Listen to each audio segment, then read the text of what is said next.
Welcome in another video of microprocessor architecture. Student, last lecture में हमने unit 3 का detail study किया था।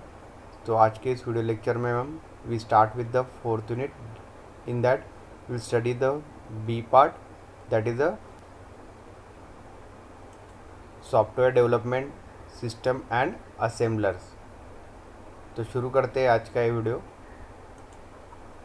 So today we start with the fourth unit. So fourth unit is divided into the three parts, that is A, B and C part. So A part is the code conversion and BCD arithmetic and 16-bit data operation. So in that we'll study the BCD or the 7-segment LED code conversion programs. B part consists of software development and system assembler, जो आज के इस video lecture में हम cover करेंगे। And C part is the interrupts. तो interrupts का हमें यहाँ पे डिटेल स्टडी करना है with the interrupt types.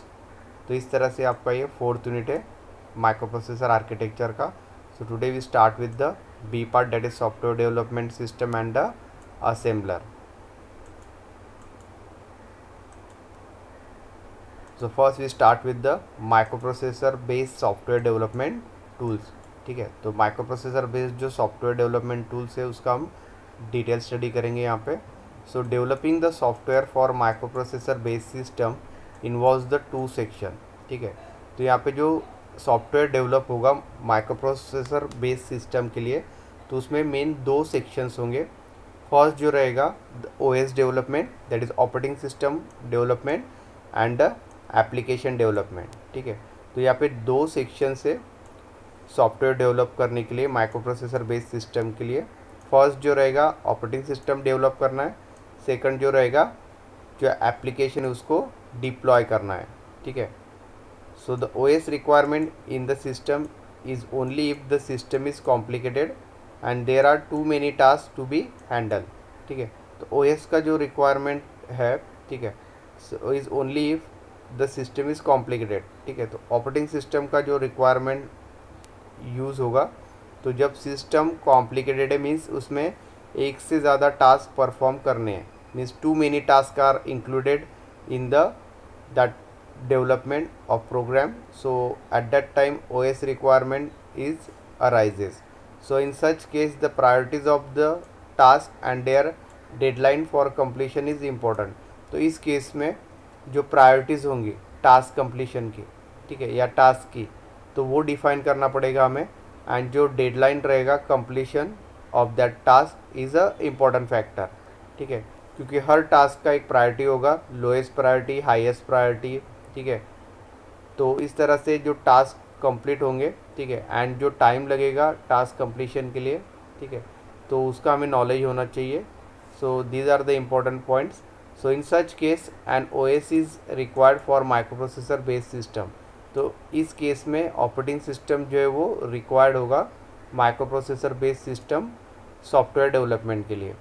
So this operating system are normally called as a real time operating system, जिसको ऑर्टॉस कहा जाता है। ठीक है, तो जो ऑपरेटिंग सिस्टम नॉर्मली यूज़ होता है माइक्रो प्रोसेसर में या माइक्रो कंट्रोलर में, उसको आर्टॉस कहा जाता है, जिसका आउटपुट जो है वो रियल टाइम में प्रोड्यूस होता है। So they are called as they are designed in such manner so that deadlines of the task are made। Mean जो आउटपुट मिलेगा, ठीक है, सिस्टम से, तो आउटपुट जो रहेगा वो रियल टाइम में होगा। ठीक है, तो रियल टाइम में होगा तो that is related to the deadline of the task completion. Means एक पर्टिकुलर टाइम में वहाँ पे टास्क परफॉर्म होना चाहिए। जैसे ही सिस्टम को इनपुट मिलेगा it will produce the output. ठीक है, जैसे इनपुट मिलेगा क्विकली रिस्पॉन्स करके उसके रिगार्डिंग जो आउटपुट है वहाँ पे जनरेट होना चाहिए रियल टाइम में। So for that purpose RTOS real time operating systems are generally use. ठीक है, तो आर्टॉस जो जनरली यूज़ होता है माइक्रो कंट्रोलर्स में। ठीक है, तो ये हमने फर्स्ट सेक्शन स्टडी किया। ठीक है, for the development of software of a micro processor based system. अब सेकंड जो सेक्शन है जो है application deployment, so that we have to study in detail. So the application deployment on other hand can be divided into the multiple task in case of real time system. तो यहाँ पे जो application deployment है या development है, ठीक है, तो एप्लीकेशन डेवलपमेंट को मल्टीपल टास्क में यहाँ पे डिवाइड किया गया है रियल टाइम सिस्टम में, ठीक है। So in this case the different task are divided into the smaller sub task. तो यहाँ पे जो डिफरेंट टास्क है, ठीक है, क्योंकि हम कोई एक पर्टिकुलर एप्लीकेशन को डेवलप कर रहे हैं माइक्रो प्रोसेसर बेस्ड सिस्टम के लिए, ठीक है, तो उस केस में जो टास्क है उसको सब टास्क में डिवाइड किया गया है, ठीक है। मीन जैसे अगर कोई लार्ज प्रोजेक्ट है आईटी इंडस्ट्री में तो उसको मॉड्यूल्स में डिवाइड किया जाता है ताकि अलग अलग टीम अलग अलग मॉड्यूल पे वर्क करेगी and after that testing of that module all the modules are get integrated, ठीक है, सभी मॉड्यूल्स को इंटीग्रेट मीन्स कनेक्ट किया जाएगा, सो that will form the one project like that. यहाँ पे जो मल्टीपल टास्क होंगे एप्लीकेशन डेवलपमेंट में, ठीक है, पर्टिकुलर एप्लीकेशन के लिए उनको सब टास्क में यहाँ पे हम डिवाइड करेंगे, ठीक है, जो कि स्मॉलर सब टास्क होंगे। जैसे अगर कोई एक टास्क दिया हुआ है सपोज एडिशन का, ठीक है, तो उसमें जो जो फंक्शंस परफॉर्म होंगे तो उसके लिए हम एक सब प्रोग्राम यहाँ पे लिखेंगे या सब टास्क यहाँ पे राइट करेंगे and their deadline from the time they arrive are defined, ठीक है। So in the application development, the coding for what is to be done when a particular task is executed is to be written। तो application development में जो coding होगा, ठीक है, means जो particular task में हमें output वहाँ पे regarding system से हमें generate करना है, ठीक है, तो उसके लिए हम वहाँ पे एक particular code लिखेंगे, ठीक है, particular task complete होने के लिए and that task will be executed and it will generate the desired output। So these are the two sections for the developing the software for microprocessor based system, which is OS development and second is the application development। Then we'll study the assemblers and cross assembler in detail। So the various programming tools are required for software development of the microprocessor based system which are listed below, ठीक है। तो यहाँ पे जो अलग अलग programming tools required होंगे एक सॉफ्टवेयर डेवलप करने के लिए जो कि माइक्रोप्रोसेसर बेस्ड सिस्टम के लिए, ठीक है, तो उसमें assembler and cross assembler this main two programming tools are required. So first will study the assembler. So this is the tool that convert the assembly language program to the machine language program. तो assembler का जो work है, assembler एक tool है जो कि assembly language programme को convert करता है मशीन लैंग्वेज प्रोग्राम में, क्योंकि माइक्रो प्रोसेसर या माइक्रो कंट्रोलर जो है, ठीक है, उसको इमोशंस नहीं है, so it will only understand the machine language, ठीक है, which is in the binary form that is 1 and 0। तो इसीलिए असेंबली लैंग्वेज जो ह्यूमन अंडरस्टैंडेबल है उसको मशीन लैंग्वेज में कन्वर्ट किया जाएगा by the use of assembler, ताकि जो माइक्रो प्रोसेसर है it will understand the this machine language. So that's why assembler is needed, so that can be understood by the microprocessor। So microprocessor like 8085 requires this work to be done by human and hence it is called as a hand coding, ठीक है। तो microprocessor जो कि 8085 basic microprocessor है, ठीक है, तो इसमें हमें सॉफ्टवेयर डेवलप करना है, ठीक है, तो जो कोडिंग या प्रोग्राम हम राइट करेंगे वो असेंबली लैंग्वेज में होगा, ठीक है, so that is human understandable language, ठीक है।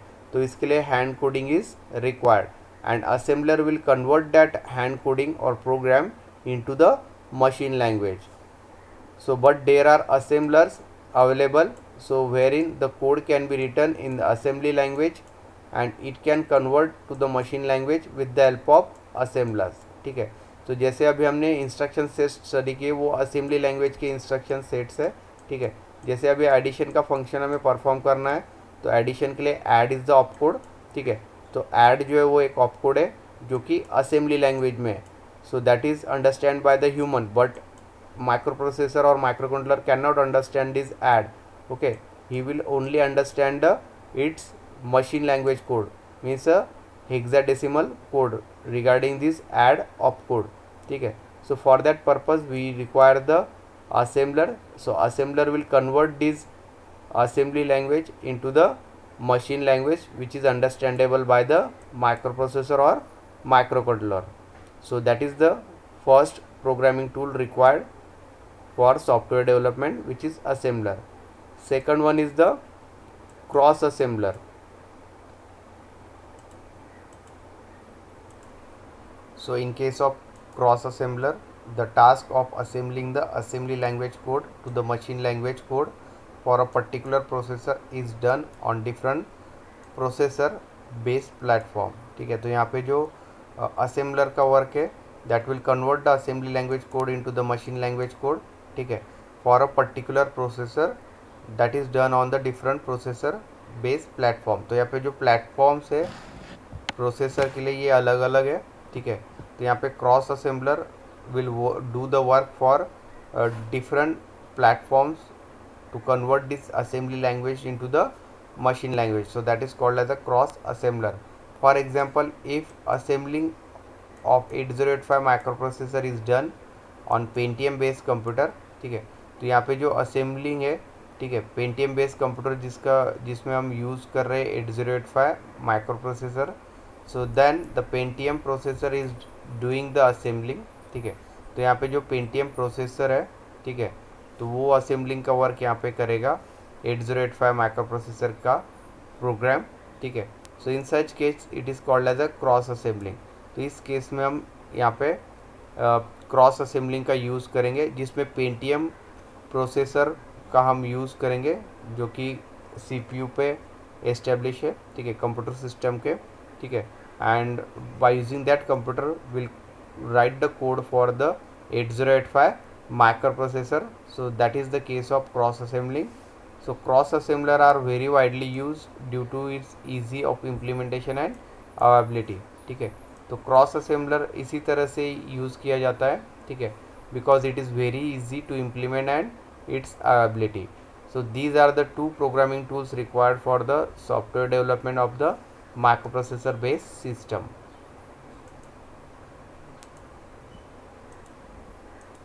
So this will end this B part of unit 4, that is software development system and assemblers.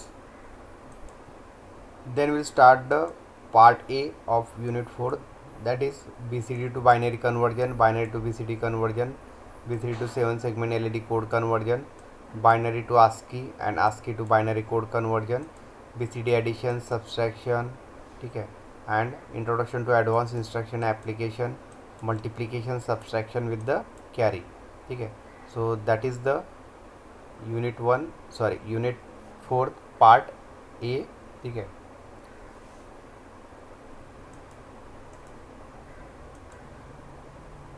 तो इसमें हमें जो डिफरेंट कोड कन्वर्जन्स है, ठीक है, तो उसके लिए हम पे प्रोग्राम स्टडी करना है. So first we have to take the conversion of BCD to binary, जिसमें हमें प्रोग्राम राइट करना है. बाइनरी कोडेड डेसिमल नंबर्स को कन्वर्ट करना है हमें सिंपली बाइनरी नंबर में. ठीक है, जिसका बेस 2 है. ठीक है, so solution, so convert the BCD number two the binary can be done in following logic. ठीक है, तो इसके लिए हम जो लॉजिक यूज़ करेंगे वो यहाँ पे डिनोट किया है. फर्स्ट जो है multiply the most significant digit bye 0 है. ठीक है, तो यहाँ पे पहले हमें जो most significant means MSB digit है उसको मल्टीप्लाई करना है 0A से. ठीक है, जो कि एक हेक्साडेसिमल नंबर है. A means 10 in decimal. Second, add the result with the low significant digit, that is LSB से हमें उस रिजल्ट को ऐड करना है. ठीक है, so this logic will be use, so that will convert the BCD number into the binary. So first we'll see the algorithm for the program. So first we have to start the program, load the BCD value in register A. ठीक है, तो जो BCD value, जो BCD number हमें convert करना है binary में, उसको हम लोड करेंगे एक्यूमुलेटर में. Then save the number in register B and mask the lower nibble. ठीक है, तो जो एक्यूमुलेटर में नंबर है उसे हम स्टोर करेंगे B रजिस्टर में, इसे मूव करेंगे B रजिस्टर में. ठीक है, एंड ANI इंस्ट्रक्शन का यूज़ करके लोअर निबल को हम मास्क करेंगे, that is multiplication with the F0 bit. Then उसके बाद shift the upper nibble to the lower, तो जो अपर निबल होगा उसे हम लोअर में शिफ्ट करेंगे. तो उसके लिए RAR इंस्ट्रक्शन यूज़ करेंगे, ठीक है। देन उसके बाद initialize the counter to a 0A, ठीक है। तो जो हमें मल्टीप्लिकेशन करना है 0A के साथ मोस्ट सिग्निफिकेंट बिट का, तो इसलिए हम काउंटर का यूज़ करेंगे। काउंटर को इनिशियलाइज करेंगे हम 0A पे, ठीक है। And then add the multiplicand to the result. उसके बाद हम जो मल्टीप्लिकेंट है उसको ऐड करेंगे सिंपली, ठीक है। So that is the second step. And then decrement the counter, and counter को हम डिक्रीमेंट करेंगे 1 से। Then after that there is a decision making. If the counter is equal to 0 then add the lower nibble. अगर counter 0 हो जाता है तो lower nibble को हम ऐड कर देंगे and then stop the execution of program. If count is not equal to 0 then again this loop will be perform repeatedly. Okay, so that is the algorithm to convert the BCD into the binary number. Then we'll start with the actual program. So the first instruction is the MVI A, 34H that will load the BCD data into the accumulator. Mean हमें जो 34 जो number है, ठीक है, जो कि एक BCD number है, उसको हमें कन्वर्ट करना है बाइनरी में। तो 34 को हम मूव करेंगे एक्यूमुलेटर में by using this MVI instruction. Second, move B, A, store the copy in the register B, ठीक है। तो जो नंबर थे हम उसे स्टोर करेंगे B में, ठीक है। तो यहाँ पे एक्यूमुलेटर का जो नंबर है 34H वो सेव होगा B रजिस्टर में। उसके बाद हम मास्किंग लोअर निबल, ठीक है। तो मास्क करेंगे लोअर निबल को, उसके लिए हम ANI इंस्ट्रक्शन का यूज़ करेंगे, ANI F0, ठीक है। तो यहाँ पे एंडिंग ऑपरेशन परफॉर्म होगा। After that we have to shift the upper nibble to the lower, ठीक है। तो जो अपर निबल है उसे हम लोअर निबल पे शिफ्ट करेंगे, ठीक है। So for that we use the RAR instruction. So 4 bit यहाँ पे राइट साइड में हम बिट्स को मूव करेंगे 1 by 1। After that load the multiplier in the C register, ठीक है। तो जो काउंटर है, ठीक है, तो काउंटर को हम इनिशियलाइज करेंगे, जो कि एक मल्टीप्लायर है। 0A से हमें मल्टीप्लाई करना है, जो हमने लॉजिक यहाँ पे स्टडी किया है, ठीक है। तो MVI C 0AH, यहाँ पे जो 0A नंबर है वो C रजिस्टर में लोड होगा। After that move D, A, copy the upper nibble of BCD number in the D register, ठीक है। तो यहाँ पे जो एक्यूमुलेटर में डेटा है वो हम D रजिस्टर में मूव करेंगे यहाँ पे, ठीक है। Then after that will make the carry 0 that is MVI A that is 00H, ठीक है।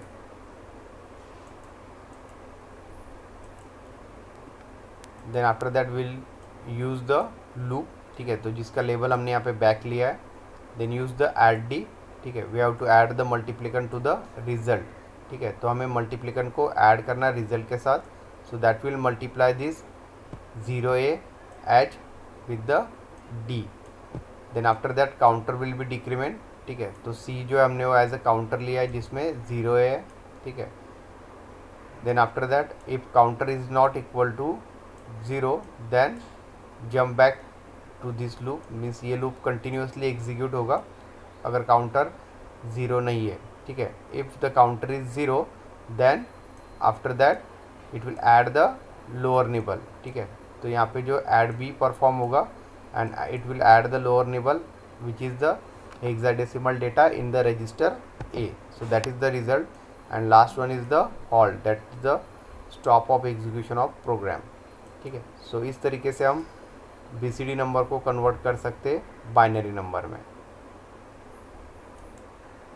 तो आज का वीडियो लेक्चर हम यही एंड करते हैं। नेक्स्ट वीडियो लेक्चर में हम binary to gray code conversion का प्रोग्राम को स्टडी करेंगे। So thank you.